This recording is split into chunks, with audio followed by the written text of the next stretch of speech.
கவனிங்க, முக்கியமான ஒரு காரியம், நாம் இயேசு கிறிஸ்துவோடு உள்ள ஐக்கியத்தை குறித்து அனுபவங்கள், எக்ஸ்பீரியன்ஸ் வித் ஜீசஸ், அதை தியானித்து கொண்டு வருகிறோம். முதலாவது தேவனுடைய பிள்ளை என்கிற அனுபவம், ரெண்டாவது தேவனுடைய குமாரன் குமாரத்திகள் என்கிற அனுபவம், மூன்றாவது இயேசு கிறிஸ்துவுடைய சீஷர்கள் என்கிற அனுபவம். அதை குறித்து தான் தொடர்ச்சியாக நம்ம தியானித்து கொண்டே வருகிறோம். இன்னும் ரெண்டு காரியம் இருக்கிறது. ஆனால் இந்த சீஷர்கள் என்கிற காரியம் ரொம்ப முக்கியம், நம்முடைய மனதில் ஆழமாய் பதிக்க வேண்டிய முக்கியமான ஒரு காரியம். நிறைய பாஸ்டர்மார்கள், சபை ஊழியர்கள், நீங்கள் இதை கவனிக்கிறீங்க. தயவுசெய்து ஒரு காரியத்தை ரொம்ப நிதானமாக நம்ம யோசிக்கணும். வேத வசனத்தை ரொம்ப கவனமாக நம்ம பார்க்கணும். ஏன்னு சொன்னால், இப்போ நம்ம எல்லாரும் என்ன சொல்கிற, விசுவாசி விசுவாசி விசுவாசி, எங்கள் சபை விசுவாசி, 30 வருஷ விசுவாசி, 40 வருஷ விசுவாசி, இந்த வார்த்தையை சொல்லி சொல்லி விசுவாசிகள் வார்த்தையை நம்ம அதிகமாக புழங்குகிறோம். ஆனால் அப்போஸ் நடபடிகள் அப்படி இல்லை. சீஷர்கள் சீஷர்கள் சீஷர்கள் நம்ம மாற்றணும். இந்த விசுவாசிகளை சீஷர்களாக மாற்றணும். தயவுசெய்து பாஸ்டர்மார்கள், ஊழியர்கள், உங்களுடைய சபையில் இருக்கிறவங்களை இனி நீங்கள் இயேசுவின் சீஷர்கள் என்று சொல்லி அவங்களுடைய மைண்ட் செட்டை நீங்கள் மாற்றணும். அதுக்குள்ளே அவங்களை அர்ப்பணிப்புக்குள்ளே வழி நடத்தணும்.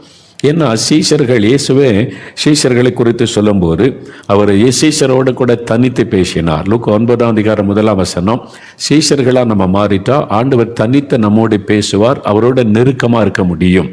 அதை சீஷர்கள் ஆண்டவரோட நெருக்கமாக நம்ம இருக்க முடியும். லூக்கா 9:18 வாசித்தா சீஷரோடு அவர் இணைந்து ஜெபம் பண்ணினார், சேர்ந்து ஜெபித்தார் என்று வசனத்தில் பார்க்கிறோம். அது மாத்திரம் லூக்கா 11:1 சீஷர்களுக்கு ஜெபிக்க கற்றுக் கொடுத்தார் என்பதாய் பார்க்கிறோம். அப்போ இதெல்லாம் நம்ம சீஷராய் மாறணும். நீங்கள் ரட்சிக்கப்பட்ட ஆண்டவருடைய பிள்ளைகளாக இருக்கீங்களா, நான் விசுவாசி என்று சொல்கிறீங்களா, உங்களோட தான் ஆண்டவர் பேசுகிறார். என் மகனே மகளே, நீ விசுவாசியாகவே இருக்கக்கூடாது, சீஷராக மாறணும். இன்னும் கொஞ்சம் எனக்கு நெருங்கி நீ வரணும், இன்னும் க்ளோஸாக மாறணும், நான் உன் கூட இன்னும் நெருக்கமாக பேச செயல்பட விரும்புகிறேன்னு கர்த்தர் சொல்லுகிறார். அதனால விசுவாசின்ற நிலைமை விட்டு சீஷன் என்கிற நிலைமைக்கு நம்ம மாற வேண்டும். அப்போ இயேசு கிறிஸ்துவுடைய போதனை சீஷர்களுக்கு வித்தியாசமாக இருந்தது. அதனால 2 வசனம் பாருங்களேன். வேத புஸ்தகத்தில் யோவான் எழுதின சுவிசேஷம் 6ஆம் அதிகாரம், யோவான் 6ஆம் அதிகாரம், பைபிள் எடுங்க. யோவான் 6ஆம் அதிகாரம் 134வது பக்கம், புதிய ஏற்பாட்டில் எடுத்துட்டீங்களா? 134வது பக்கம் 60வது வசனம் பாருங்களேன். யோவான் 6:60 இயேசுவனுடைய சீஷரில் அநேகர். அப்போ இயேசுடைய சீஷனை நம்ம நினைக்கிறோம் 12 பேர் தான் சீஷர் நினைக்கிறோம். இல்லை, 12 பேர் அப்போஸ்தலர்கள். அவங்க சீஷராக அழைக்கப்பட்டு அப்போஸ்தலராக மாறிட்டாங்க. அவங்க ஊழியர்கள், முழு நேரமாக ஊழியர் செய்கிறவங்க. அது மாத்திரம் இல்லை, 70 பேரை தெரிந்து கொண்டார். அவங்களும் முழு நேர ஊழியர்களாக இயேசுவோட ஊழியர் செய்தவர்கள். ஆனால் இயேசுவை பின்பற்றுகிற எல்லாருமே சீஷர்கள். 100 ஆயிரக்கணக்கான பேர் பின்பற்றினாங்க. ஆனால் தான் பாருங்க, அவருடைய சீஷரில் அநேகர் இவைகளை கேட்ட பொழுது, இது கடினமான உபதேசம், இதை யார் கேட்பார்கள்? இயேசு சீஷராக மாறிட்டா கொஞ்சம் கடினமாக தான் பேசுவார், ஸ்ட்ரிக்டாக தான் பேசுவார். நீ சீஷன் ஆகிட்டல, காலையில் எழும்பி 3 மணிக்கு ஜெபம் பண்ணு, அது மாதிரி செல்லம் கொடுக்கலாம் மாட்டார். குழந்தைகளாக இருக்கும்போது செல்லம் கொடுப்பார். சீஷராக மாறிட்டு ஸ்ட்ரிக்டாக நடத்த ஆரம்பிப்பார். ஆனால் ரொம்ப க்ளோஸாக நம்மோடு பேசுவார், நம்ம கூடவே இருப்பார். அதனால தான் பாருங்கள், அந்த உபதேசம் கடினமானதுன்னு சொல்கிறாங்க. அதே மாதிரி 66 பாருங்கள், 66வது வசனம், யோவான் 6:66 எடுத்துட்டீங்களா? 135 பக்கம் பாருங்க. அது முதல் அவருடைய சீஷரில், இயேசுவின் சீஷரில் அநேகர் அவருடனே கூட நடவாமல் பின்வாங்கி போனாங்க. எல்லா ஊர்லேயும் இயேசுக்கு சீஷர் இருந்தாங்க. ஒரு போன இடத்துல எல்லாம் ரட்சிக்கப்பட்டு விசுவாசிகளாகி இப்போ இயேசுவை பின்பற்றுகிற சீஷர்கள் நிறைய பேர் இருந்தாங்க. இப்போ இயேசுடைய உபதேசம் அடுத்த ஸ்ட்ராங்காக கொண்டு போகிறார். அந்த உபதேசத்தை கேட்ட உடனே இது ரொம்ப கஷ்டம், இப்படிலாம் வாழ முடியாது, அதனால இயேசுவை விட்டு பின்வாங்கி போனார்கள், அவரோடு கூட நடவாமல். சீஷர்கள்னா அவரோட நடக்கிறவங்க, அவருடைய அடிச்சுவட்டில் நடக்கிறவங்க. நீங்கள் ஞாயிற்றுக்கிழமை சர்ச்சுக்கு போகிறீங்க, காணிக்க போகிறீங்க, ஜெபிக்கிறீங்க, அவ்வளோதான். அப்போ பாஸ்டர் சொன்னாங்க, ஊழியர் சொன்னாங்க, காலையில் ஜெபம் செய்கிறீங்க, பைபிள் வாசிக்கிறீங்க, அவ்வளோதான். இதெல்லாம் சீஷர்கள் என்பார். அடுத்த ஸ்டெப்பு போகணும். இது விசுவாசிகள நிலைமையில தான் இருக்கிறீங்க. ஆனால் ஆண்டவர் சீஷராவான்னு அழைக்கிறார், நம்ம அடுத்த லெவலுக்கு போக வேண்டும். அப்போ அதான் பாருங்கள், சீஷரில் அநேகர் அவருடனே கூட நடவாமல். அப்போ இயேசுவோட கூட நடக்கிறவங்க தான் சீஷர்கள். அப்போ அவங்க பின்வாங்கி போயிட்டாங்க, இது கஷ்டம் அப்படின்னு சொல்லி. அப்போ இயேசு 12 அப்போஸ்தலரை பார்த்து கேட்குறார், நீங்களும் போய்விட மனதாக இருக்கிறீங்களோ அப்படின்னு கேட்குறார். அப்போ அவங்க, நாங்கள் யாரிடத்துல போவோம், நித்திய ஜீவ வசனங்கள் உம்மிடத்தில் உண்டே. அதுக்காகத்தான் அவங்க இயேசுவோட இவ்வளோ அருமையான வசனங்கள் எங்களுக்கு யார் சொல்லுவா, எங்கே கிடைக்காதுன்னு இயேசுவை பற்றி கொண்டாங்க இந்த 12 அப்போஸ்தலர்கள். இதை வேதத்தில் நம்ம பார்க்கிறோம். சரி, இப்போ அப்போஸ் நடபடிகள் வாங்க. பைபிளை திருப்புங்க, தயவுசெய்து பைபிளை திருப்புங்க. அப்போஸ்தலர் நடபடிகள் 4ஆம் அதிகாரம் 32வது வசனம் பாருங்க. அப்போஸ்தலர் 4:32 விசுவாசிகளாகிய திரளான கூட்டத்தார் ஒரே இருதயமும் ஒரே மனமும் உள்ளவர்களாக இருந்தார்கள். பிலீவர்ஸ், அவங்க தான் விசுவாசிகள்னு அழைக்கப்படுறாங்க. இயேசுவை விசுவாசிக்கிறாங்க, இயேசுவை விசுவாசித்து அவரை ஏற்றுக்கொண்டாங்க. விசுவாசிகள் திரளான கூட்டம் எருசலேமில் இருந்தாங்க. அவங்க தான் சபையில் சேர்க்கப்படுறாங்க. 6ஆம் அதிகாரத்துக்கு வாங்க. அப்போஸ்தலர் 6ஆம் அதிகாரம் 168வது பக்கம். 6ஆம் அதிகாரத்தில் 7வது வசனம் பாருங்க. 6ல் 7வது வசனம் பாருங்க, நான் வாசிக்கிறேன். வேத வசனம், தேவ வசனம் விருத்தி அடைந்தது, சீஷருடைய தொகை எருசலேமிலே மிகவும் அதிகமாய் பெருகிற்று. அப்போ பிலீவர்ஸ் பிகேம் டிசைபிள்ஸ். இதுதான் நீங்க கவனிக்கணும். உங்க சபையில் அது நடந்திருக்கிற. ஆதி திருச்சபையில் 4ஆம் அதிகாரத்தில் விசுவாசிகளாக இருந்தவங்க 6ஆம் அதிகாரம் வரும்போது அவங்க டிசைபிள், சீஷர்களாக மாற்றப்பட்டு விட்டார்கள். உங்க சபையில் விசுவாசிகள் சீஷர்களாக மாற்றப்பட்டு இருக்கிறாங்களா? நீங்க விசுவாசினே சொல்லி கொண்டு இருக்கிறீங்களா? இயேசுவின் சீஷனாக இருக்கிறேன்னு சொல்றீங்களா? யோசித்து பாருங்க. நான் இயேசுவை பின்பற்றுகிறவன், அவருடைய அடிச்சுவட்டில் நடக்கிறவன், நான் அவருடைய சீஷன், அப்படி சொல்லணும். இனி உங்களுடைய விசுவாசிகளை சீஷர்கள் என்று சொல்ல பழகுங்கள். ஒவ்வொரு சபையில் இயேசுவை ரட்சிக்கப்பட்ட ஒவ்வொருவரும் இன்னைக்கு இயேசுடைய சீஷன், சீஷி அப்படின்னு சொல்லி. இப்போ 9ஆம் அதிகாரம் 36 வசனம் பாருங்க. அப்போஸ்தலர் 9:36. நான் ஏற்கனவே சொன்னது, திரும்ப ஞாபகப்படுத்துகிறேன். ஏன்னா திரும்ப அதில் கவனம் செலுத்தணும். அப்போஸ்தலர் 9:36 பாருங்க வசனம். யோப்பா பட்டணத்தில் கிரேக்க பாஷையிலே தொற்காள் என்னும் அர்த்தம் கொள்ளும் தபித்தாள் என்னும் பெயருடைய ஒரு சீஷி இருந்தாள். ஒரு பெண், தொற்காள். அவங்க தபித்தாள் என்று சொல்லக்கூடிய பெண் அவங்க ஏழைகளுக்கு நன்மை செய்கிறாங்க, சாட்சியாக இருக்கிறாங்க. விசுவாசின்னு சொல்லப்படலை. அவங்க ஆரம்பத்தில் வந்தபோது விசுவாசி, இப்போ சீஷராக மாறிட்டாங்க, சீஷி. அப்போ பெண்கள் என்ன சொன்னா? இயேசுவின் சீஷி, இயேசுவை பின்பற்றுகிறவன், இயேசுவை பின்பற்றுகிறவள், அப்படி அடிச்சுவட்டிலே நடக்கிறவள் சீஷின்னு சொல்லணும். வசனம் சொல்லுது. அப்போஸ்தலர் நடபடிகள் அதான் எழுதப்பட்டிருக்கிறது. இன்னொரு வசனம் பாருங்க. அப்போஸ்தலர் 14ஆம் அதிகாரம் எடுங்க. அப்போஸ்தலர் 14ஆம் அதிகாரம். அப்போஸ்தலர் நடபடிகள் தான் திருச்சபைக்கு மூல புஸ்தகம்.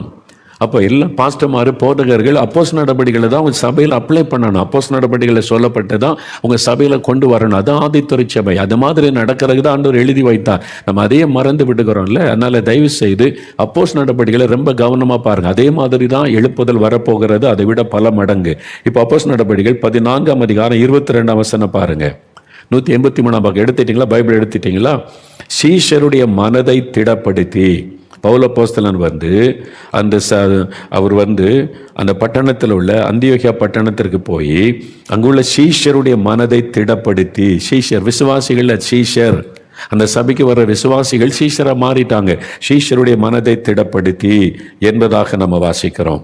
28வது வசனம் பாருங்க. அப்போஸ்தலர் 14:28. அங்கே சீஷருடனே அநேக நாள் சஞ்சரித்தார்கள்.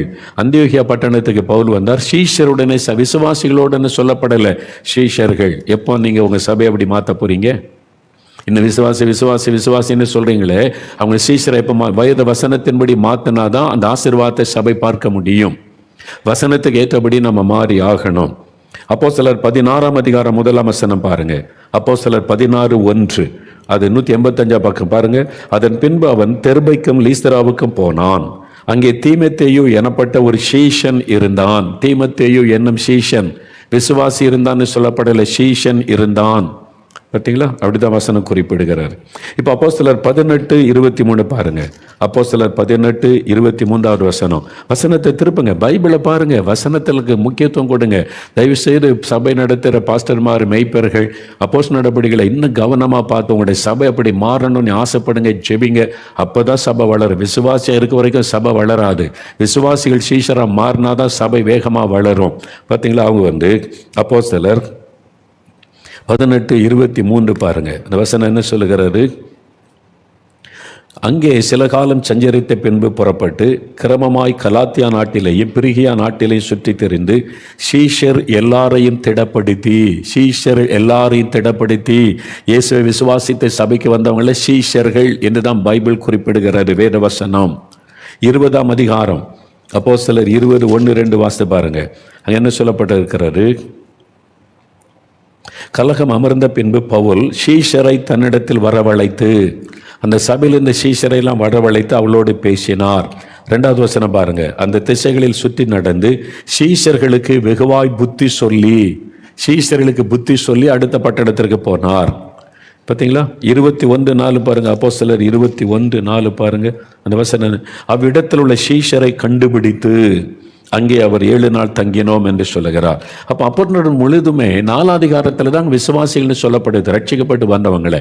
அதன் பிறகு அவங்க எல்லாரும் சீஷர்கள் தான் வசனம் அழைக்கிறது. இந்த சீஷர்களுக்கு தான் என்ன பேர் தெரியுமா? சீஷரா மாறினவங்களுக்கு தான் அப்போஸ்தலர் 11ஆம் அதிகாரம் 26வது வசனம் பாருங்க. அப்போஸ்தலர் 11:26 அவர் அந்த வசன பின்பகுதி பாருங்க. முதல் அந்தியோகியாவில் சீஷர்களுக்கு கிறிஸ்தவர்கள் என்கிற பெயர் வந்து வழங்கிற்று. சீஷர்களுக்கு தான் கிறிஸ்தவனுடைய பெயர் வழங்கிற்று, விசுவாசிகளுக்கு அல்ல. அப்ப இயேசுவை பின்பற்றுகிற சீஷர்கள் தான் கிறிஸ்தவர்கள், அவங்களுக்கு தான் அந்த பெயர் வழங்கப்பட்டதுன்னு வேதம் சொல்லுகிறது. அப்ப நல்லா கவனிங்க. அப்போ ஒரு சீஷனா இருக்கிறவர் எப்படி இருக்கணும் என்பதெல்லாம் ஆண்டவர் சொல்லி இருக்கிறார் வேதத்தில்.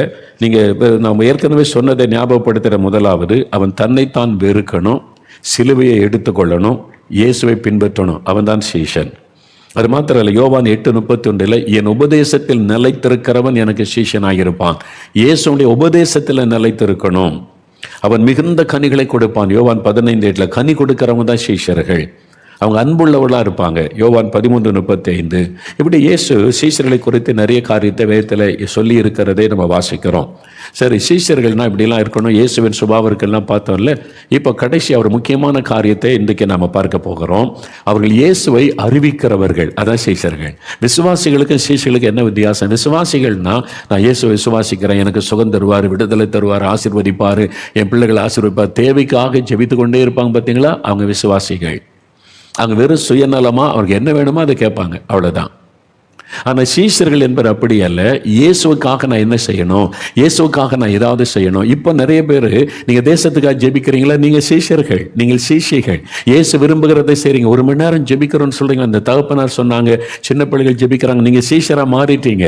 அதுதான் சீஷன். இயேசுவுக்கு பிரியமானதை செய்யறவங்க, இயேசுடைய விருப்பத்தை நிறைவேற்றுகிறவங்க, இயேசுக்கு பிரயோஜனமா மாறுறவங்க தான் சீஷர்கள். விசுவாசிகள்னா தனக்கு என்ன தேவை அதை மட்டும் கேட்டு சுயநலமா பெற்றுக்கொண்டே இருப்பாங்க. நான் விசுவாசிக்கிறேன், ஆண்டவர் இதை தருவார், அதை தருவார், விசுவாசிக்கிறேன், நல்லது. எவ்வளவு நாள் இப்படி சுயநல விசுவாசிகளா இருப்பீங்க?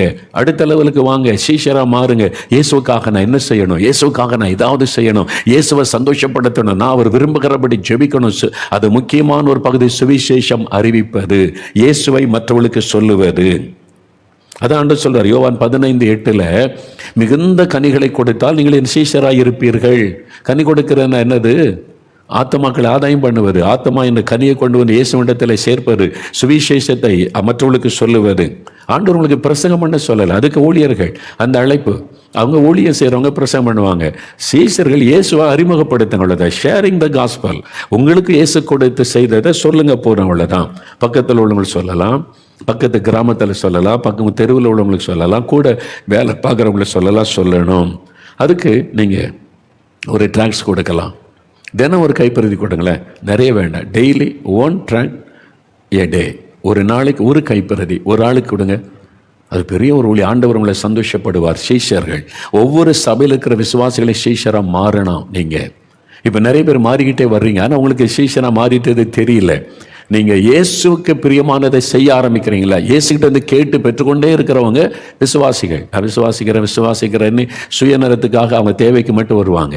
ஆனால் இயேசுக்காக நான் என்ன செய்யலாம், அவரை சந்தோஷப்படுத்தணும், அவருக்காக ஏதாவது செய்யணும்னு செயல்படுறாங்க பாருங்க, அவங்க தான் சீஷர்கள், சீஷைகள். இயேசுக்காக என்ன செய்கிறீங்க யோசித்து பாருங்க. இப்போ உங்களுக்கு என்ன வாய்ப்பு கிடைக்குதோ இயேசுவை ஷேர் பண்ணுவார். எங்கள் அம்மாவுடைய விசுவாசத்தில் தான் எனக்கு அற்புதம் நடந்தது, உங்களுக்கு தெரியும். நான் ஒரு நாள் என் தாயார் இடத்துல கேட்டேன், நான் மரணப்படுக்கையில் சாகு கிடந்தப்போ இயேசு கிறிஸ்துக்கிட்ட ஜெபம் பண்ணணும்னு உங்களுக்கு எப்படி தோணிச்சு அப்படின்னு நான் கேட்டேன். ஏன்னா நாங்கள் கிறிஸ்தவங்களை சர்ச்சுக்கு போனதில்லை, கிறிஸ்தவ கூட்டத்துக்கு போனதில்லை. உங்களுக்கு எப்படி இயேசுக்கிட்ட ஜெபிக்கணும்னு தோணிச்சு? நீங்கள் பக்தியாக சாமி கும்பிட்றவங்க பல இதெல்லாம் கும்பிட்டீங்க, இயேசுக்கிட்ட ஜெபிக்கணும் எப்படி தோணிச்சு? அப்போ என் தாயார் சொன்னாங்க, எங்களுடைய தாயாருடைய சொந்த ஊர் ஏரல், நாலுமாவடியிலிருந்து ஒரு 5 கிலோமீட்டர் தூரத்தில் இருக்குது ஏரல். எங்களுடைய அதான் அந்த தாலுகாவில் தான் நாலுமாவடி இருக்கிறது. அப்போ அவங்க சொன்னாங்க, அவங்க ஸ்கூலில் படிக்கும்போது 3வது வகுப்போ 4வது வகுப்போ சரியாக ஞாபகம். அப்போ கிட்டத்தட்ட அவங்களுக்கு ஒரு 8 வயசு 9 வயசு இருக்கும். அவங்க ஸ்கூலில் படிக்கும்போது ஒரு கிறிஸ்தவ டீச்சர், அவங்க சொல்கிறாங்க கிறிஸ்தவ டீச்சர் நல்லா பாடம் நடத்துவாங்க, இன்ட்ரெஸ்டாக நடத்துவாங்க. எப்போவாவது சில நேரம் சொல்லுவாங்க, உங்களுக்கு எப்போவாவது ஒரு பிரச்சனை ஒரு ஆபத்து வந்தால் இயேசுவே நீ கூப்பிடுங்க, இயேசு கிறிஸ்து நம்ம கூப்பிடுவதற்கு செவி கொடுத்து அற்புதம் செய்வார். அவ்வளோதான் சொன்னாங்க. ஒரு சிம்பிள், அவ்வளோதான் சொன்னாங்க. அந்த சின்ன வயசுலேயே என்னுடைய தாயாருடைய மனதில் அது பதிந்து விட்டது. எப்போ 8-9 வயசில் அவங்க கேட்டது, அவங்களுக்கு திருமணமாகி அப்புறம் நான் வந்து ஸ்கூலில் 9th படிக்கும்போது அது கிரியை செய்து பாருங்க. ஒரே ஒரு வார்த்தை தான் சொன்னாங்க, இயேசுவை சொல்லுவது மற்றவர்களுக்கு. அந்த டீச்சர் போட்ட விதை தான் இன்றைக்கி எனக்கு இவ்வளோ பெரிய அற்புதம், இவ்வளோ பெரிய ஊழிய எழும்பவே காரணமாயிற்று. ஒரே ஒரு வார்த்தை சொல்ல முடியாதா? இயேசு உங்களை நேசிக்கிறார், இயேசு உங்க மேலே அன்பாக இருக்கிறாரு, ஒன்று கவலைப்படாதங்க அப்படி சொல்லுவதே ஒரு சுவிசேஷன் தான். ஷேரிங் த காஸ்பல் சொல்லுவது. எனக்கு பேங்கில் மேனேஜராக வேலை செய்கிற சகோதரரை தெரியும், பேங்க் மேனேஜர். ஒரு நாள் என் கேம்பஸுக்கு வந்திருந்தார். என்ன பிரதர், என்ன விஷயம்னு கேட்டேன். என்ன கொஞ்சம் ட்ராக்ஸ் வேணும், கைப்பிரதிகள் வேணும், ஏதாவது வாங்கிட்டு போவேன். நாங்கள் எதுக்கு, என்ன பண்ணுவீங்கன்னு கேட்டேன். நான் வந்து ட்ரெயினில் போகிறேன் பேங்குக்கு. ட்ரெயினில் ஏறி உட்கார்ந்த உடனே முதல்ல அந்த பெட்டியில் இருக்கிற எல்லாருக்கும் ட்ராக்ஸ் கொடுப்பேன், சிரிச்ச முகத்தோடு கொடுத்துட்டு வந்து உட்காந்துருவேன். யாராவது அதை வாசித்துட்டு வந்து இது என்னதுன்னு கேட்டால் அவங்களுக்கு இயேசுவை ஷேர் பண்ணுவேன். அது மாதிரி போகும்போதும் வரும்போதும் ட்ரெயினில் நான் அந்த ஊழியம் செய்கிறேன், அதுக்கு ட்ராக்ஸ் வாங்கிட்டு போகிறேன். ஒரு பேங்க் மேனேஜர். நீங்கள் செய்ய முடியல, யோசித்து பாருங்கள். அப்பாதர பிரதர் வந்து யூகே பேங்கில் அசிஸ்டன்ட் மேனேஜராக இருந்தாங்க. அவங்க வந்து நாகர்கோவில் பிரான்ச்சில் இந்த மாதிரி பொறுப்பான அதிகாரி இருந்தப்போ நடந்த ஒரு சம்பவத்தை சொன்னாங்க. அந்த பேங்கில் கேஷியர், முக்கியமான ஒரு போஸ்ட்டில் இருக்கக்கூடிய சகோதரர், அப்படி மனைவி இறந்துட்டாங்க. குழந்தைகள் இல்லை, மனைவி இறந்தவுடனே ரொம்ப மனம் உடைஞ்சிட்டார். அவர் வந்து தாடி வளர்த்துட்டு துக்கமாக சந்தோஷமாக வந்து அவர் பேங்கில் உட்காந்து அழுதுகிட்டே இருப்பாராம். ரொம்ப நாள் லீவு, அப்புறம் வந்து அழுதுகிட்டே இருப்பார், யார்கிட்டையும் சரியாக பேச மாட்டார். ஏன்னா அவர் ஒரு அனாதை, மனைவி தான் அவங்களுக்கு எல்லாமே அப்படின்னு நினச்சி இருந்தபோது மனைவி இறந்துட்டாங்க. அது அவர் ரொம்ப பாதிச்சிட்டுது. ஒரு நாள் பிரதர் அப்பாதர் அவங்க பேங்கு புறப்படும் போது ஆண்டவர் பேசினாராம், நீ அவனுக்கு ஒரு நற்செய்தி சொல்லு, அவன் ரொம்ப துக்கத்தோடு உள்ள உடஞ்சி போயிருக்கிறா சொல்லு அப்படின்னு. ஒரு பைபிள் கொண்டு ஒரு பைபிள் ஒன்று வாங்கிட்டு பேங்க் போகும்போது சங்கீதம் அதை எடுத்தால் சில வசனத்தை நோட் பண்ணி இதை சொல்லுன்னு ஆண்டவர் பேசினார். அன்றைக்கி போயிருக்கிறாங்க, ரொம்ப துக்கத்தோடு வந்து நம்ம பேங்க் முடிஞ்சவொடனே உங்கள்கிட்ட ஒரு 5 நிமிஷம் நான் பேசணும்னு கேட்டுக்கொண்டாங்க. சரி பிரதர், நாங்கள் முடிஞ்சவொடனே இப்போ தாடிலாம் வளர்த்து சோகமாக அப்படியே இருக்கார். இவங்க சொன்ன, பிரதர் உங்களுக்காக, அவர் ஒரு இந்து சகோதரர், உங்களுக்காக நான் இயேசுகிட்ட பிரார்த்தனை பண்ணுறேன், உங்களுக்கு ஆறுதல் தருவார், சோர்ந்து போகாதங்க அப்படிலாம் சொல்லி இதை நீங்கள் வாசிங்க அப்படின்னு பைபிளை கொடுத்து சங்கீதம் அதை எடுத்து இது உனக்கு வாசித்தா உங்களுக்கு புரியும், நான் சில வசனத்தெல்லாம் கோட் பண்ணியிருக்கேன், நீங்கள் அதை வாசித்து பாருங்கள், உங்களுக்கு ஆறுதலாக இருக்கும்னு சொன்னோன்னே சரி அப்படின்னு வாங்கி கொண்டு போயிட்டார். அடுத்த நாள் பாருங்கள், நெக்ஸ்ட் டே அவர் ஷேவ் பண்ணி ஃப்ரெஷ்ஷாக ஒரு புது மனுஷனாக வர்றார், ஹேர் கட்டிங்லாம் பண்ணி புதுசாக வர்றார். பேங்கில் எல்லோரும் ஆச்சரியமாக பார்க்குறாங்க, என்ன ஒரே ராத்திரிக்குள்ளே இப்படி மாறிட்டார் அப்படின்னு. அவர் சொன்னார், அப்பாதர பிரதர்கிட்ட வந்து நான் உன்கிட்ட பேசணும் முடிஞ்ச உடனே. சரி, நீ பேங்க் 5 மணிக்கு முடிஞ்ச பிறகு வந்தாருன்னு. அப்போ அவர் சொன்னார், நீங்கள் இந்த பைபிளை எனக்கு நேற்றைக்கு தராமல் இருந்திருந்தால் நான் இன்னைக்கு உயிரோடு இருந்திருக்க மாட்டேன். என்ன சொல்கிறீங்கன்னு கேட்டார். நான் தற்கொலை பண்ணி செத்து விடுவதற்கு முடிவு எடுத்துட்டேன். நேற்றைக்கு தான் என்னுடைய கடைசி நாள், நாளைக்கு இரவு நான் இறந்துடணும் அப்படின்னு சொல்லி தீர்மானம் பண்ணிட்டேன். அதனால் இனி வாழ முடியாது, நேசிக்க யாரும் இல்லை, எனக்கு அன்பு காட்ட யாரும் இல்லை, செத்துருன்னு நினச்சிருந்தேன். அப்போ நீங்கள் கொடுத்த பைபிளை, இது எனக்கு தெரியாது, கிறிஸ்தவங்க இல்லை என்னது இருக்குன்னே தெரியாத, நீங்கள் சொன்னீங்கன்னு நீங்கள் கோடிட்டு வச்சுருந்த சங்கீதம் நீ சொல்லி அதில் எழுதி இருந்துச்சு, அதெல்லாம் பார்த்து வாசிக்க ஆரம்பித்தா அதுக்குள்ளேருந்து யாரும் என்கிட்ட பேசினாங்க. அப்படியே என்னை குறித்தே பேசுகிற மாதிரி ஒரு ஆறுதலாக சந்தோஷம், அப்படியே எனக்குள்ள இருக்கிற துக்கம்லாம் அப்படியே மறைய ஆரம்பித்தது, சோர்வு மறைய ஆரம்பித்தது. எனக்கு ஒரு புதிய நம்பிக்கை உள்ளத்தில் வந்தது, அந்த கவலை மறைந்தது. என்னை நேசிக்க ஒருவர் இருக்கிறாரு, ஒரு கடவுள் இருக்கிறாரு, ஒரு ஆண்டவர் இருக்கிறார், என் மேல் அக்கறை உள்ளவர். ஐயோ என்னோட பேசுனது பேசிச்சு என்கிட்ட அந்த வசனம், நீங்கள் கொடுத்த வசனம் பேசிச்சு. அதனால நான் தற்கொலை எண்ணத்திலேருந்து நான் மாற்ற என்னை ஆண்டவர்கிட்ட ஜெபம் பண்ண மாறி போச்சு. இப்போ நான் ஃப்ரெஷ் ஆகிட்டேன். பார்த்தீங்களா, கூட வேலை பார்க்குற சகோதரர் என்ன செஞ்சுட்டாங்க, பெரிய பிரசங்கெல்லாம் பண்ணலை. ஆண்டவர் பைபிளை கூட்டினார், இந்த வசனத்தை வாசிக்க சொல்லினார், அவ்வளவுதான். ஒரு மகனை, ஒரு மனிதனை மரண கண்ணிலிருந்து விடுவித்து விட்டது பாருங்க. நீங்கள் அதை செய்ய முடியல. நான் சிங்கப்பூரில் போய் நாங்கள் வந்து சோல் வின்னிங் கேம்பெல்லாம் நடத்தியிருக்கிறோம், ஹவு டு வின் த சோல்னு. ஒரு வாலிப தம்பி சொன்னால் வேலைக்கு போவாங்க, எம்ஆர்டி அதாவது மெட்ரோ ட்ரெயின் இருக்குல்ல, அதில் தான் போவாங்க எப்பவும். அவன் வந்து சொன்னான், பிரதர் அண்ணன் நான் வந்து ஒரு நாள் வேலைக்கு போயிட்டு இருந்தேன், காலையில் எழுப்பி ஜெபிப்பேன், ஆண்டவரே இன்னைக்கு யாருக்காவது ஒருத்தருக்காவது உண்மை பற்றி நான் சொல்லணும், இயேசுவை பற்றி அறிவிக்கணும்னு ஜெபம் பண்ணுவேன். டெய்லி ஜெபம் பண்ணிட்டு போவேன். ட்ராவலில் போகும்போது வேலை செய்கிறது யாருக்காவது ஆண்டவர் சொல்ல வாய்ப்பை தருவார். அப்படி போகும்போது நான் ஸ்டேஷனில் என்னென்னா நிறைய பேர், நம்ம தமிழ்நாட்டு பையங்கள நிறைய பேர் ஒர்க்கர்ஸ் நிற்கிறாங்க. நான் அவங்கள அப்படி பார்த்துக்கிட்டே இருந்தேன். அப்போ ஒரு சகோதரனை பார்த்த உடனே ஆவியானவர் என்கிட்ட பேசினார், அவனோட நீ பேசு அப்படின்னு. நிறைய ஆயிரக்கணக்காக நிற்கிறாங்க. ஆனால் குறிப்பிட்ட ஒரு தம்பியை நான் பார்த்த உடனே என் உள்ளத்தில் ஒரு ஏவுதல் வருது, அவனோட பேசு. உடனே ஆண்டவர் அந்த வாலிப தம்பியை குறித்து ஏதோ பேச சொல்கிறானே பக்கத்தில் போய் அவர் சொன்னார், நீங்கள் எந்த ஊர் அப்படின்னு கேட்டார். நான் தமிழ்நாட்டில் எந்த ஊர், நானும் அங்கே தான் வந்து இருக்கிறேன், எங்கே வேலை செய்கிறீங்க, ஒருத்தங்க தன்னை அறிமுகப்படுத்தி கொண்டார். நான் வந்து இந்த கேம்பில் இருக்கிறேன் அப்படிலாம் பேசிட்டு, நீங்கள் வேலைக்கு போகிறீங்களா, சாமா போகிறேன், அப்போ சாயங்காலம் வந்து நான் உங்களை மீட் பண்ண முடியுமான்னு கேட்டார். அப்படியா, என்ன பார்க்க வர்றீங்களா, ஆமாம் வர்றேன், நீங்கள் இருக்க இடத்துக்கு வர சொல்லுங்க என்னன்னு அட்ரஸ் வாங்கிட்டார். சாயங்காலம் வேலை முடிச்சுட்டு அவரை தேடி போனார். போய் அவர்கிட்ட போய் பேச ஆரம்பித்தார். அவர் பேசினா கண்ணீர் விட்டு அழுதார். அந்த வாலிபன் அழுதான்.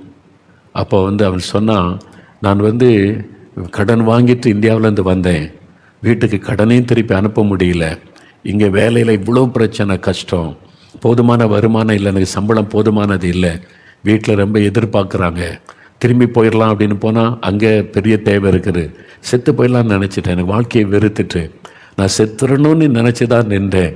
அப்போ தான் நீங்கள் வந்து பேசுனீங்க, என் மேலே அக்கறை உள்ள ஒரு கடவுள் இருக்கிறாரா, உண்மையா இயேசு என்னை நேசிக்கிறாரா, என்னை பற்றி உன்ட்ட பேசினாரா. ஸோ நான் பேசினார். நான் எத்தனையோ ஆயிரக்கணக்கான பேரை பார்த்தேன், உங்களை பார்த்தோட என் உள்ளத்தில் பேசினார், அதனால தான் உங்கள்கிட்ட வந்து பேசுகிறேன்ன உடனே அந்த வாலிப தம்பி மரண கண்ணிலிருந்து விடுவிக்கப்பட்டு ஒரு பெரிய சந்தோஷத்தை இயேசுவின் மூலமாய் பெற்றுக்கொண்டான். பார்த்தீங்களா, ஒரு வேலைக்கு போகிற தம்பி ஒரே ஒரு ஆளுக்கு இயேசு பற்றி பேச, நீங்கள் போய் பிரசங்கம் பண்ண தேவையில்லை, சும்மா பார்க்குற ஆளுக்கெல்லாம் டாக்ஸ் கொடுக்க தேவையில்லை, ஜெபம் பண்ணிக்கிட்டே இருங்க. ஆண்டவர் யாரை காண்பிக்கிறாரோ அவங்கள்ட்ட போய் ஒரே ஒரு வார்த்தை பேசுங்க, இயேசுவை சொல்லுங்க. முதல்ல அந்த ஆசை இருக்கணும், நான் இயேசுவின் சீஷன், மற்றவங்களுக்கு இயேசுவை சொல்லணுன்ற தாகம் உங்களுடைய உள்ளத்தில் இருக்கணும். சீஷனாக மாறி ஆகணும்னு கர்த்தர் விரும்புகிறார். பாருங்க,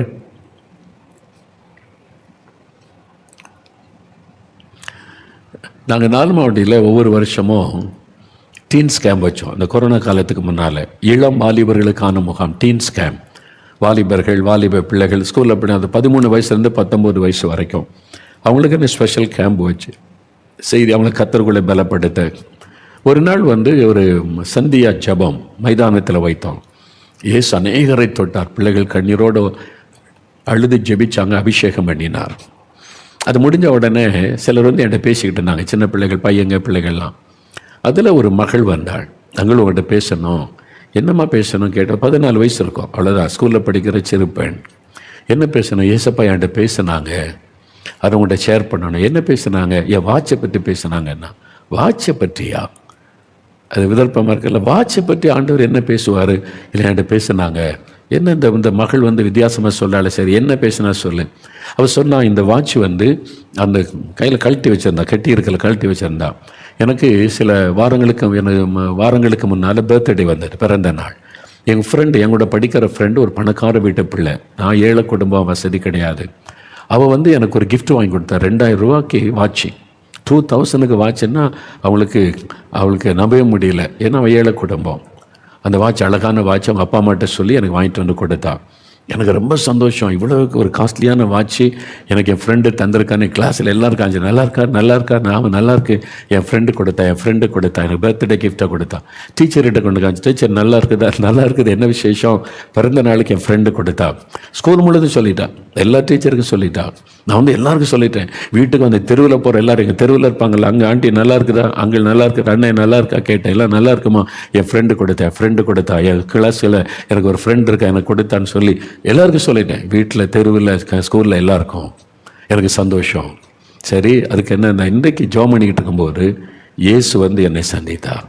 இயேசு பிரத்யட்சமாக நான் வந்து ஜெபித்து முழங்கால நிற்கும் போது என்ன கேட்டார், மகளே, ஒரு 2000 ரூபா வாட்ச் உன் ஃப்ரெண்டு வாங்கி கொடுத்ததை எல்லாருக்கும் சொன்னியே, எல்லாத்துக்கிட்ட சொன்ன சந்தோஷமா, என் ஃப்ரெண்டு எனக்கு வாட்ச் கொடுத்தான்னு சொல்லி, உனக்காக நான் ஜீவனை கொடுத்தேனே, உனக்காக சிலுவையில் ரத்த சிந்தி மறித்தேனே, இவ்வளோ பாடுபட்டேனே, என்னை பற்றி சொல்லியிருக்கிறியா யாருக்கிட்டையாவது?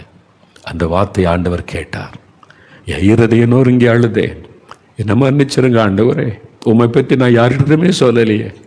இனிமே நான் சொல்லுவேன், என் ஃப்ரெண்ட்ஸுகளுக்கு சொல்லுவேன், டீச்சர்ஸுக்கு சொல்லுவேன், தெரிஞ்சவங்களுக்கெல்லாம் சொல்லுவேன். இயேசு எனக்காக மரித்தார், எனக்கு ரட்சிப்பு தந்திருக்கிறார், பாவமன்னிப்பை தந்திருக்கிறார், சந்தோஷம் தந்திருக்கிறார், நீ எல்லாருக்கும் சொல்லுவேன் ஆண்டவரே அப்படின்னு சொல்லி நான் தீர்மானம் எடுத்திருக்கிறாங்கன்னு சொன்னான்.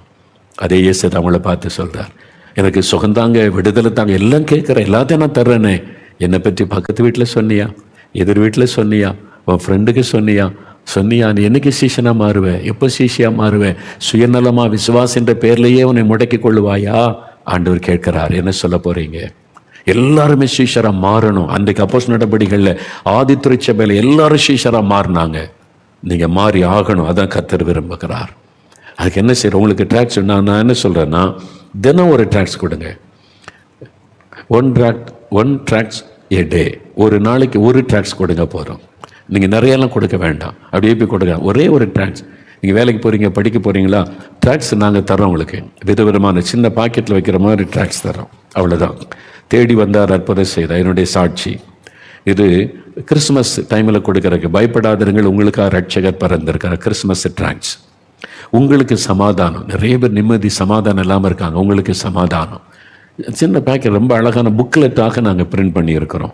பயப்படாதிருங்கள். பயம் இல்லாத மனுஷனே கிடையாது. இதை கொடுத்த உடனே வாங்கி வாசிப்பாங்க. ஏன்னா எல்லாருக்கும் ஏதோ ஒரு பயம் இருக்கிறாரு. அப்போ இது மூலமாக இயேசு அறிந்து கொள்வாங்க. மரணத்துக்கு பின்னால் ஒரு வாழ்க்கை. எல்லாருக்குமே மரண பயம் இருக்குது. மரணத்துக்கு பின்னால் என்ன நடக்கும் தெரியல. அதை பற்றின ட்ராக்ஸ். கவலைப்படாதிருங்கள். கவலைப்படாத மனுஷனே இல்லை. எல்லாருக்குள்ள ஒரு கவலை இருக்குல்ல. இதை கொடுத்தா டக்குனே வாங்கி வாசிப்பாங்க. வியாபாரத்தில் வெற்றி. இது வியாபாரிகளுக்கு. எத்தனையோ வியாபாரி கடைக்கு போறீங்களா, அது கொடுங்க. வியாபாரத்தில் வெற்றின்னா கட்டாயம் வாசிப்பாங்க.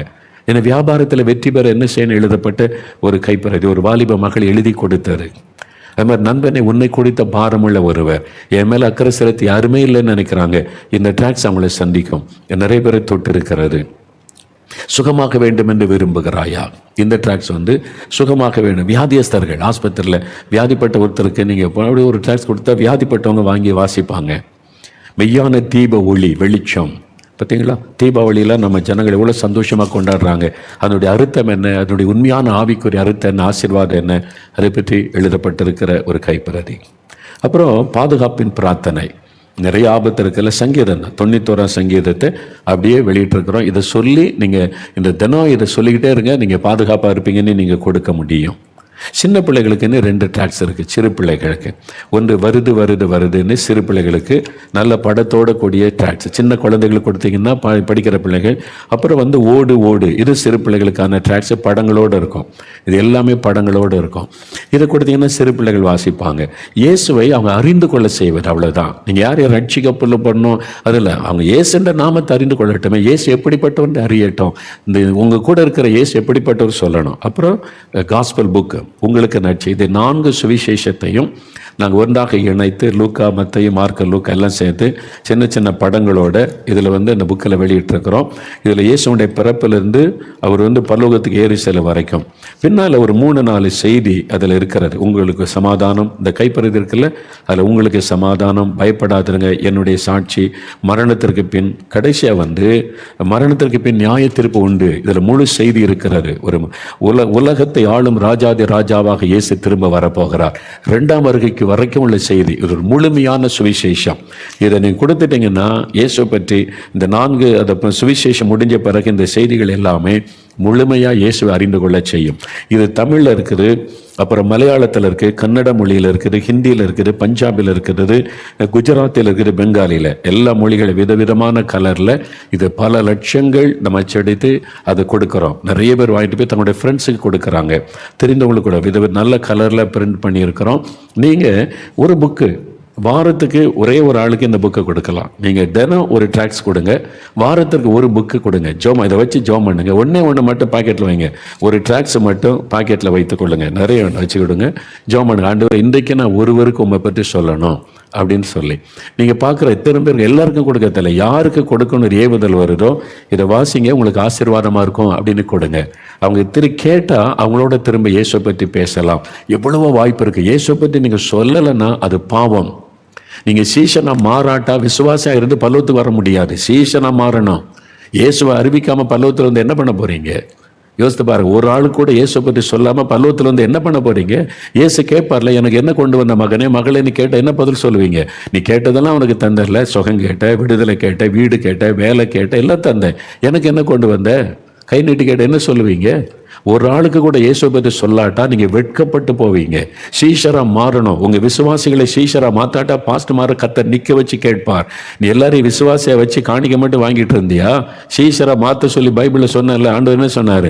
நீங்கள் சுவிசேஷத்தை அறிவித்து சீஷராக்கி ஞானஸ்தானம் கொடுங்கன்னு தானே சொன்னார். சீஷராக்கு நீங்களா ஞானஸ்தானம் கொடுக்க முன்னால இயேசு சொன்னார்ல, பாலிங்கச்ச சர்ச்சை வளர என்ன காரணம் தெரியுமா? ஒருத்தர் ரட்சிக்கப்பட்டா ஒரு ஆத்மாவை புதுசா ரட்சிப்புகளை கொண்டு வந்தாதான் இவங்களுக்கு ஞானஸ்தானம் கொடுப்பாங்க. ஒரு தென்கொரியாவில் அவங்க சர்ச்சில் நீ சீஷனா மாறினாதான் உனக்கு ஞானஸ்தானமே. அதை பைபிளை பின்பற்றினாங்க தென்கொரியாவில். அதனால தான் அந்த சபை வளர்ந்து பெருகிச்சு. நீங்க அதை கடைபிடிங்க, சின்சியரா யோசிங்க, ஜெபிங்க. இல்லாட்டா வருகையில் உன்னை எனக்கு தெரியாதுப்பான்னு ஆண்டவர் சொல்லிடுவாரு. இல்லை நான் பெரிய பாஸ்டர் ஆண்டவரை இவ்வளோ பெரிய சர்ச்சு கட்டினேன், இவ்வளோலாம் செஞ்சேன்னு உன்னை எனக்கு தெரியாது, ஐ டோன்ட் நோ, வசனத்தின்படி நடந்தியான்னு கேட்பார்ல. யோசிச்சு பாருங்க, சீரியஸா திங்க் பண்ணுங்க. பயமுறுத்தல நினைக்கலாம், பயமுறுத்தல் தான்.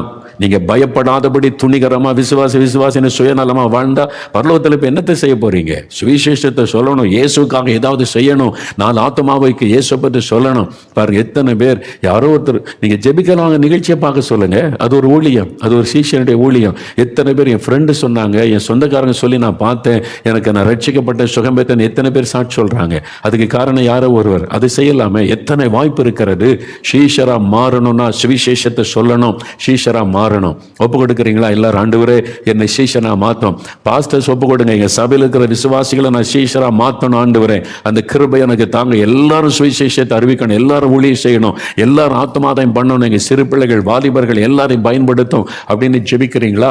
இருதயத்தில் கை வைங்க. ஆண்டவரே என்னை சீஷனாக மாற்றும், என்னை சீஷியாக மாற்றும். இனி நான் சும்மா இருக்கக்கூடாது, இயேசு அறிவிக்கணும். சில நினைக்கலாம், இப்ப நல்லா கவனிங்க, இந்த டிராக்ஸ் எல்லாம் எங்க கிடைக்கும் அப்படின்னு சொன்னீங்கன்னா, நீங்க இயேசுடைய இந்த நம்முடைய எழுப்புதல் ஜெபமையா எல்லா இடத்துல இருக்கல, அங்க எல்லா இடத்துலயும் கிடைக்கும். இலவசமா டிராக்ஸை நீங்க பெற்றுக்கொள்ளலாம், இலவசமா தருவாங்க. இந்த புக்கு மாத்திரம் 5 ரூபாய் கொடுத்து வாங்கணும். ஏன்னா நீங்க வீணாக்கிற கூடாது. இது அச்சடிக்கு 10 ரூபாய்க்கு மேல ஆகுது. 5 ரூபாய் கொடுத்து வாங்கி ஒருத்தருக்கு நீங்க கொடுக்கலாம்.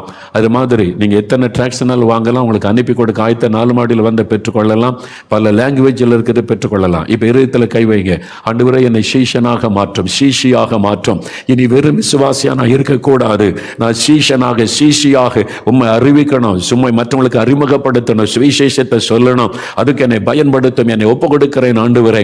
ஆண்டவரே எங்களுடைய சபையில் இருக்கிற எல்லா விசுவாசிகளும் சீஷரா மாறணும், சுவிசேஷத்தை அறிவிக்கிறவங்களா மாறணும். எல்லாரும் அப்படி மாற்றுவதற்கு எனக்கு கிருபை தாங்க, பலன் தாங்க ஆண்டவரே. அப்படி ஜெபிக்கிற ஒவ்வொருவர் மீதும் வல்லமை இறங்கட்டும். ஆவியானவர் திருச்சபைகளை மாற்றுவீராக ஆண்டவரே. எல்லாரையும் சீஷராக சீஷிகளாக மாற்றுவீராக, சுவிசேஷத்தை சொல்லுகிறவர்களாய் மாற்றுவீராக. கர்த்தர் அப்படி செய்கிற அன்பிற்காக ஸ்தோத்திரம், ஸ்தோத்திரம். இயேசு கிறிஸ்துவின் நாமத்தில் ஜெபிக்கிறோம் பிதாவே, ஆமேன், ஆமேன். என் ஆத்துமாவே கர்த்தரை சோஸ்தரி, என் முழு உள்ளமே அவருடைய பரிசுத்தமுள்ள நாமத்தை சோஸ்தரி. என் ஆத்துமாவே கர்த்தரை சோஸ்தரி, அவர் செய்த சகல உபகாரங்களும் மறவாதே. ஆமேன், ஆமேன்.